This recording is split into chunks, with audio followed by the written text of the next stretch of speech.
So we have a really, really special guest today. I could not feel more honored that she would be willing to come on our podcast and tell her story. This is not someone you know. She is a mother. She's a coach. She's a wheelchair basketball player and played basketball most of her life. She has great form, might I add. I was like, please teach me everything you know. Literally. And she has been through a lot. And she is going to open up on our podcast today for the first time, which is truly an honor for us that she would trust us with her story. So we're just very excited to have her come on, and we think she's going to inspire a lot of people.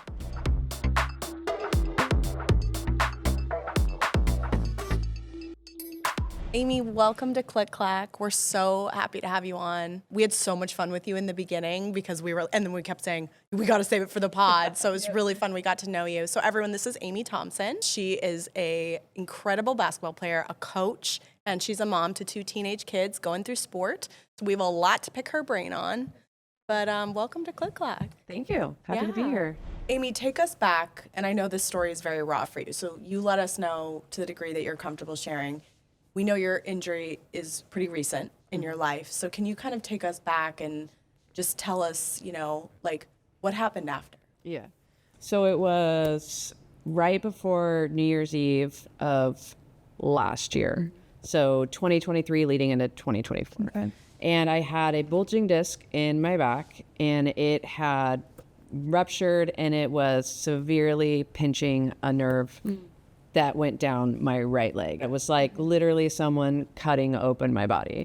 Where I, like I told you guys earlier, I've had 2 kids. One was a very drawn out, but, traditional birth. And the other one was an emergency C-section with a uterine infection. So I have felt pain. Mm-hmm. That was not even close to how much pain I was in with this nerve. My daughter saw me in a lot of pain, and I always feel bad that she had to see that, because that had to have been scary for her to see someone who she probably thinks is infallible in so much pain. But I go, and it's new, and they're like, yep, they do an MRI, and they say, yep, we need to do the surgery. So I have it on January 2nd, and I go into the surgery in the morning. And, it's a discectomy. It's very common. I have actually had one before when I was pregnant with my daughter. So I wasn't even remotely worried about it. I was going to feel better. Mm-hmm. So sweet, do it. I wake up after the surgery, and I just remember turning to the nurse that was kind of checking on me. And I was like, I can't feel my feet. She's like, oh, it's probably the anesthesia. And I'm like, yeah, okay. And the day goes on, and I'm like, I can't feel my feet. I can't feel my calves. I can do like one motion, which is like, I immediately called the flippers. So I was like, I can do the flippers. I can pull my feet up, which is like the front part of your calf, or your front part of your shin. Mm-hmm. But honestly, I had been in so much pain that I was still so relieved that I didn't feel any pain, that I didn't dawn on me that I was not feeling anything. Mm. And so as the days went on, my husband is like, he recognizes the significance before I do. I'm one of those people, it's all going to be fine. Everything's going to be fine. Mm-hmm. Like, it's just always been how I am. Like, it's going to work out. It's going to be fine.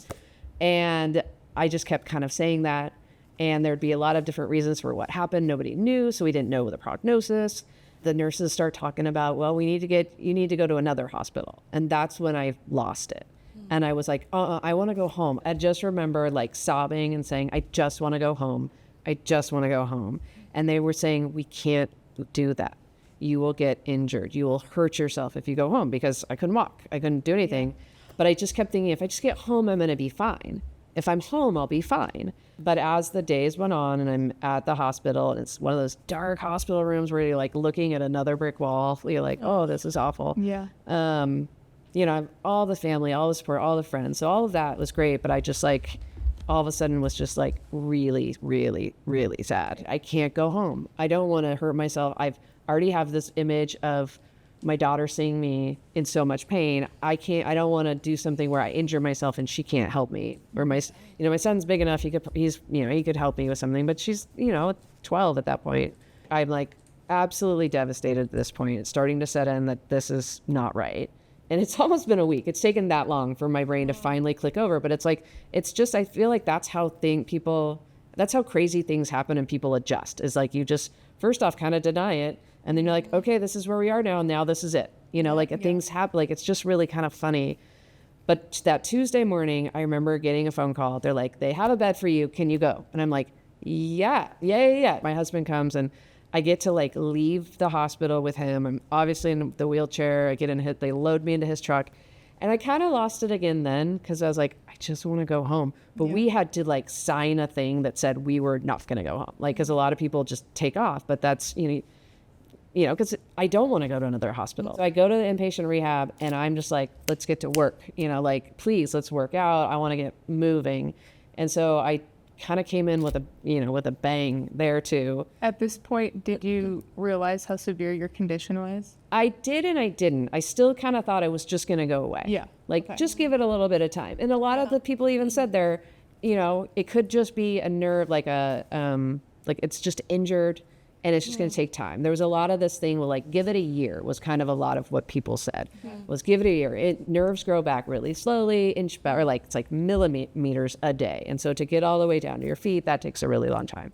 But they're like, you're already improving. If you have any bit of motion, because I come out, I can't do the clamshell, I can't do any of the things, but I have just a wisp of strength in that. And they're like, if you just even have that wisp, if you can access them, physical therapy can help get you stronger. Yeah. That's a weird thing to try to explain to somebody, but it felt like camp. Like, I'm in a room, I've got a roommate, they bring me my food, I go off and I exercise. Compared to where I was, it was a relief to be there. Yeah. There were a lot of people that did not want to be there. I had one of my roommates was a 25-year-old stroke victim, and she could not speak. So her life suddenly changed. Like, she went from, absolutely regular 25-year-old life to not to being nonverbal, except for when she sang. She could sing. Oh my God. So she, it was the weirdest thing, but she had a really hard time. Like, she didn't want to be there, and kind of fought the process. I was like, I'm in because this is what's going to get me out of, me out of here and get me back to life. So I left there after a couple of weeks and immediately started doing physical therapy. I started at a neuro place for a handful of weeks, but it's really hard to get into neuro rehab. I moved over and was at Meridian Park, and now I work at it's like a more sports-based one that I'm at, which I like because I just need the athlete perspective, versus the hospital feeling. I needed the hospital style for significant portion, but now I'm like, okay, I want to be let's treat me like an athlete. Yeah. The probably lowest day of the journey, it was a bad one, was a couple weeks after I got home.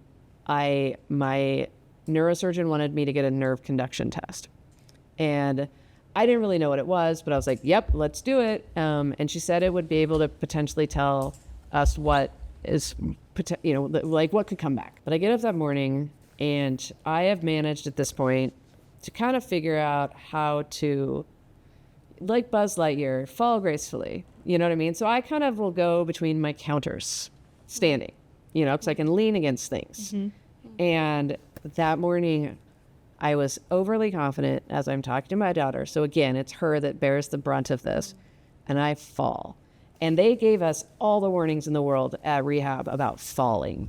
And it's just again, you always think nothing's going to happen to you. I've already proven to myself that things can go wrong, but I'm still me, and I'm still like, no, it's all good. It'll be fine. I fell, and I immediately laying on the ground. My daughter's looking at me like, hey, Elle, can you bring me my phone? And I'm just trying to stay super calm. And I call John. I'm like, John, I just fell and I can't move my arm. And he's like, what's happening? I'm like, I don't know, but I felt like I don't even feel my arm. I can't feel anything. And he's like, did you dislocate it? I was like, I don't know, just a second. And I kind of just go, ooh, and it pops in. And as soon as it's back in, then it's excruciating. And I'm like, yeah, I was like, I dislocated it. He's like, okay, do you need me? And I'm like, no, my dad is on his way over to take me to this nerve conduction test.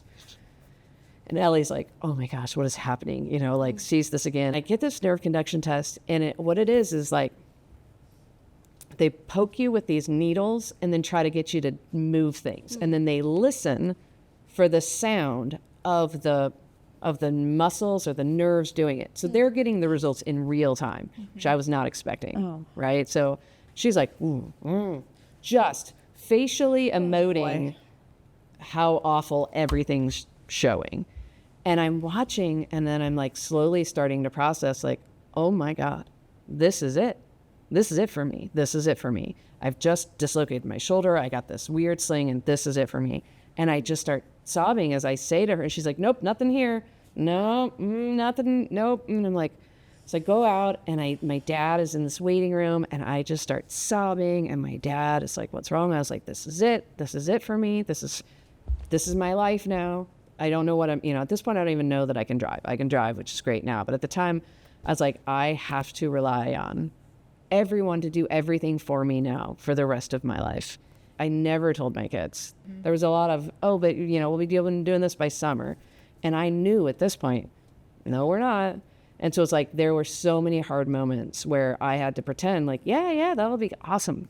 Yeah. And just wait, like, and know that like, as time continues, it's just going to settle in. Like, I don't need to just like rip off a Band-Aid for them too and be like, because they don't understand. Like, as much as, they're teenagers and they're older, it's still a lot for them to try to take in. That was definitely the lowest point of all of this. But again, I think maybe it was a couple weeks after that where I was like, showed up at the open gym and started playing basketball. And it was just such a good feeling to go do something and to feel like myself doing something, because so much of what I'm doing just doesn't feel like me. Like, that just doesn't feel right. Yeah. And the wheelchair basketball, as much as it was weird and trying to like maneuver this go-kart, it's low to the ground and the basket's up there, and and I'm still dealing with my dislocated shoulder. It felt right to me, and it felt like, okay, this is what I need to do now. Like, until I can get everything squared away in my head, this keeps me grounded. This keeps me with a purpose. This keeps me with like a activity. Like, I am active. I'm hardcore. Like, I still have calluses on my hand because I've been a kettlebell weight trainer I don't teach it, but like I like train with kettlebells. I did for like 10 years. I mean, it's been like a year and a half and they're still here because like that's the kind of like athlete and activity that I have always done. So then to just be like in the chair just wasn't something I could do, if that makes sense. I just couldn't do it. So I found, the wheelchair basketball and getting into the gym. And that actually, like, when I first joined 24 Hour Fitness, I was like, the guy wanted to give me a tour of everything. Like, I'm like, nope. I was like, show me the basketball court. So when I started going to 24 Hour Fitness, it's like the machines are just built. I just hop in and I'm lifting, so it's been really good. Like, that gym has been really helpful for just like being physically active, not just with basketball, but like working out the other muscles that I need to work out because I have to compensate. I have to use things different than I used to. And so just keeping strong and doing those things has been really, really important. And also for my mental health, because I have to work out. Shout out to 24 Hour Fitness. Like, truly, I mean, that was one of my questions for you, was really around how has it been for you outside of sport? Yeah. But in like, real world facilities, right? Yeah. Or going to restaurants. Like, do you feel the world has made progress? Yeah. I mean, or, how could we improve? I don't know what it was before. That's the thing. Yeah. I never paid attention. Now I do. And my kids, I think, both are entertained, but also very embarrassed, because just the other night, we're over at the Lake Ridge LO basketball game and it's crowded. I park in the handicapped spot. When I come out, someone has legit parked in like the zebra stripes that are between handicapped spots. Those stripes, that section serves a purpose. That's how I access with my wheelchair. I have to go around there. You've just blocked my access. So many people park in front of ramps. So it's like the things are there, but people don't realize what they're doing. Like, they'll park in front of my ramp, and I'm like, I have my son who can help me get up over a curb. There are people that are also like really good at wheelchairs. Like, the first time I went to 24 Hour Fitness, this dude who was like the captain of the Paralympic surf team. Wow. He was a cool dude. And he just like hops a wheelie over the curb. I'm like, whoa, that was cool. You'll get there. Yeah. Oh my gosh. Yeah. It was pretty amazing. But it's like, when you have these things blocked, if there's people that can't do that or don't have a husband or a son or a daughter to help get over something, what are they going to do? Mm-hmm. And so that stuff drives me nuts. That's a great reminder. That's the zebra stripe parking. I'm like, don't do that. Just think for a second. What am I doing here? Am I parking here? Am I blocking a ramp? Where just kind of looking around. Because otherwise I've, for the most part, everything has been, what I would expect. Yeah. It's more, the facilities usually are set up. So I haven't had a problem other than inconsiderate, Yeah. pretty much parking. Yeah. Well, it's a good reminder because we're all just like, I mean, we talked about this, but like in our little rabbit holes, right? And we're just like so busy. And so it's like, you got to take a moment to step back and realize the world is not all about you. Oh, And I that was you saying need- how I always embarrass my kids. I always leave notes. I love that. I'm so here for that, Amy. Go put that on their windshield. And Good. They're like, oh, and I'm like, put it on the windshield. They need to know this is not a parking spot. My husband actually had this notepad that was called "You're an asshole driver." Yes. And it was like to I write need notes that. to like. I'll cricket that for you. I'll cricket that. It drives them crazy. But I also know they get it. Like you got like, I was like, what if they didn't have you to help? Like there's people that, this is terrible. They need to know. Yeah. And I will tell them. I love that. Amy, you're incredible. I think my biggest takeaway from listening to you is your strength, first and foremost, because not only do you have to be strong for yourself, but you have to be strong for your family too.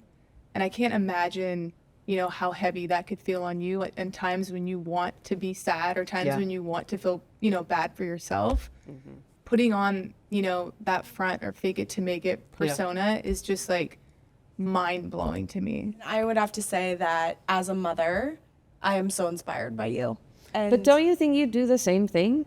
To me, it's like everyone's like, "Oh I'd man, like to think so. that's so amazing." I'm like, "Yeah, but that was the only option. I don't know what my other option was." I think as a mother or a caregiver, you just build this extra armor. Yeah. Because your life is not all about you anymore. Right. And it's about like helping shape these little humans into good humans, right? Like that's literally what I want to do. And I think you have inspired me to really live life to the fullest and really take an optimistic outlook, which I like to believe that I do that, but like you just are like really inspiring me around that. And also like as a parent, it's like what a joy to see a parent persevere through something like that. And it's important for our kids to see hard things and to feel hard things and to sit with those things, but we're there to support them too. Yeah. And I think what you've described is nothing short than Herculean to me. You could write a book, Amy. No, really, like when you feel ready, you should really consider that because you matter. Your story matters. And the way you have handled it is just truly remarkable. Yeah. Can you just be my mom mentor? I think that's what I need. I think I need that. All right. I think I need that. Because being a mom is hard. It's hard. Wonderful. It's beautiful. Okay, but going back to wheelchair basketball, could you talk a little bit about the game of wheelchair basketball and like maybe some things that most people wouldn't know about it? Yeah. So we talked about no basketball. And when I left playing in college, I played rec or through intramural. And then I immediately started coaching at the local YMCA. So I've coached forever. My summer jobs were always coaching. And so then, I played rec forever and then I had kids and I was like, yes. And I met my husband, John, and he had I think when I met Carmen, she was 7 and we got married when she was 8. And I was like, when can I start coaching her basketball? Like what's happening? So I started coaching her in 3rd grade and we were in this goofy league where there was literally only one other team and they were supposed to be made even and they clearly weren't, and I don't know anything, so I get the bad news bears of girls 3rd grade basketball where they would reset the score every halftime and we had to do that every single week, and I'm giant pregnant with my son, and I just kept being looking over this other coach come on, throw me a bone. So her experience in basketball was not fantastic right out of the gate, but it was fun because I immediately was the second I get to coach, I want to coach more. I know basketball. I started coaching my kids. I've done a ton of it. And, my life takes a very significant turn, basically a year ago right now.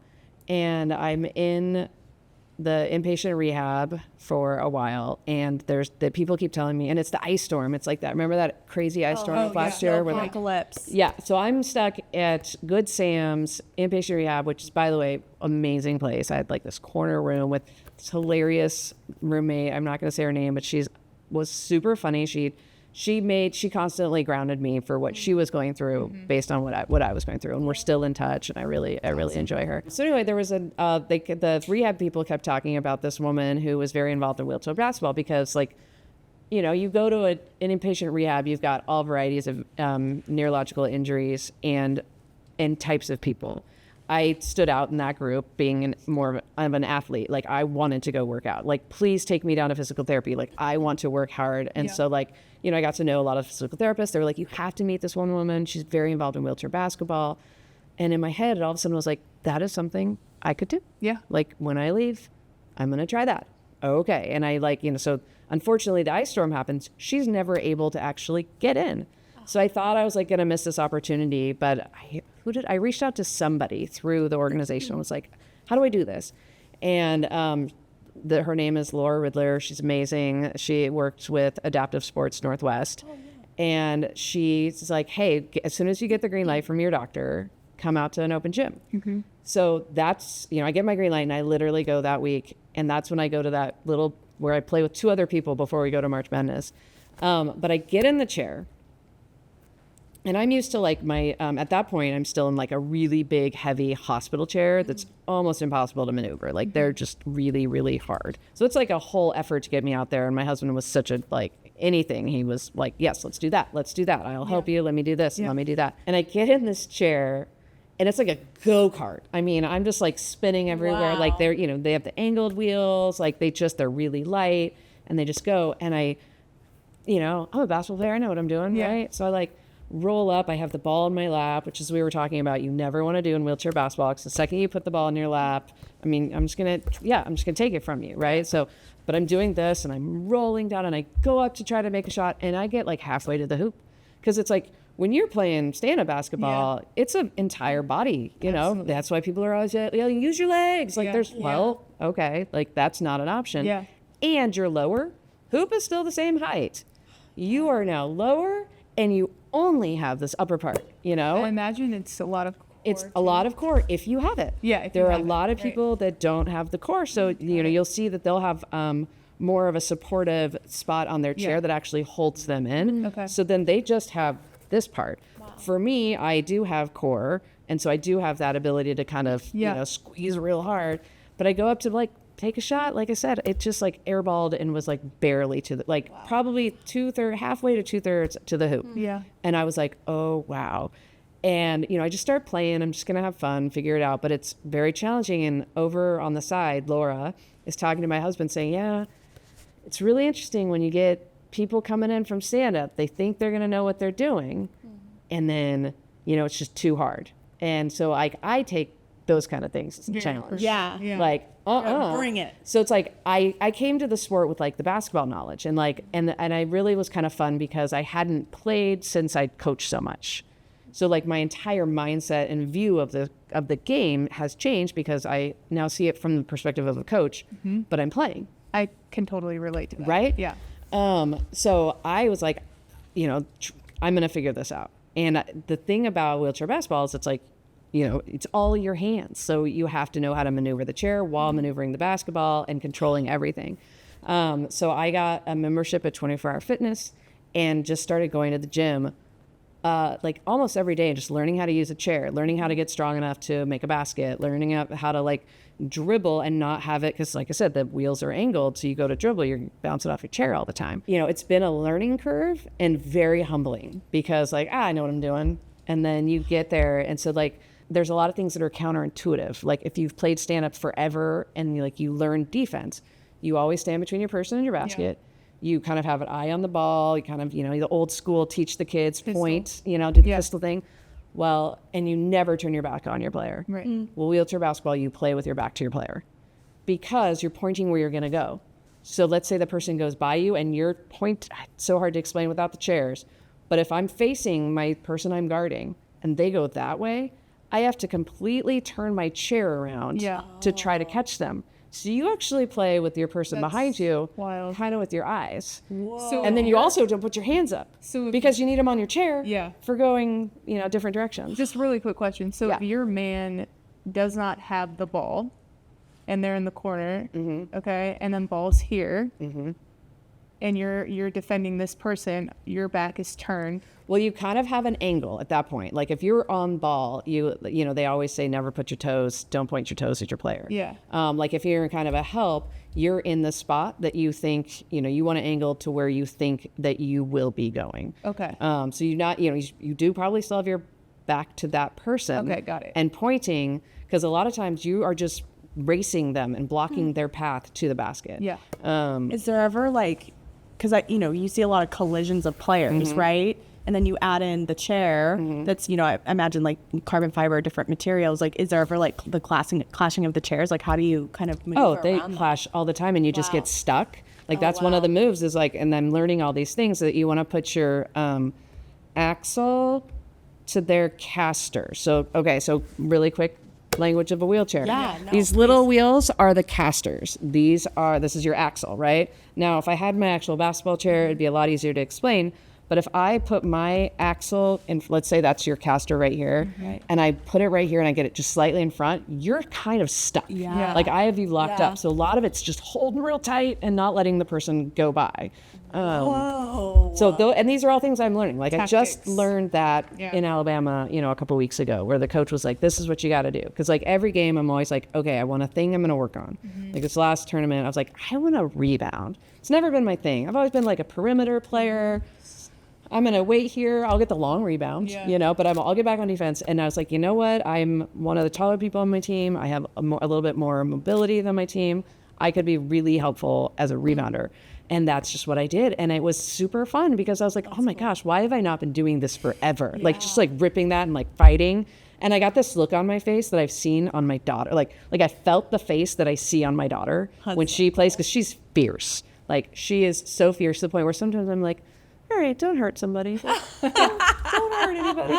And I felt that she has. And I'm like, oh, she got that for me. That's She fun. plays volleyball though, right? No, she's a basketball player. She plays basketball. Oh, yeah. No, said she's 12? Cool. she's 13. 13. So she's a 7th grader. She's played since, the Little Hoopers in kindergarten all the way up to now where they do the tournaments. Does she have dreams of going pro? She wants to be in the WNBA. Okay. 100%, and she wants to go to USC, which is hilarious because I did not know you went to USC, but she wants to go to like she's got it all planned out. Well, you got a mentor over here. Yeah. Yeah, Does she have a favorite player? she does. It's Paige. She I loves. mean, that's Paige. awesome. I mean, Yeah. and she it's kind of funny. She even kind of looks like Paige. Really? There was this picture of Paige. I don't know, a couple weeks ago, and she had like a hoodie up. She was doing something, and I was like scrolling through Instagram, and I'm like, Allie's not on social. And then I was like, oh my gosh. So then I sent it to John, my husband, and he's like, what? And he's like, oh my gosh. I even sent it to Ellie. She was like, I don't remember being that photo. Like she looks so much like her. Like it's really funny. She's not, Doppelganger. doesn't actually have the height. Yeah. So that could pose a challenge.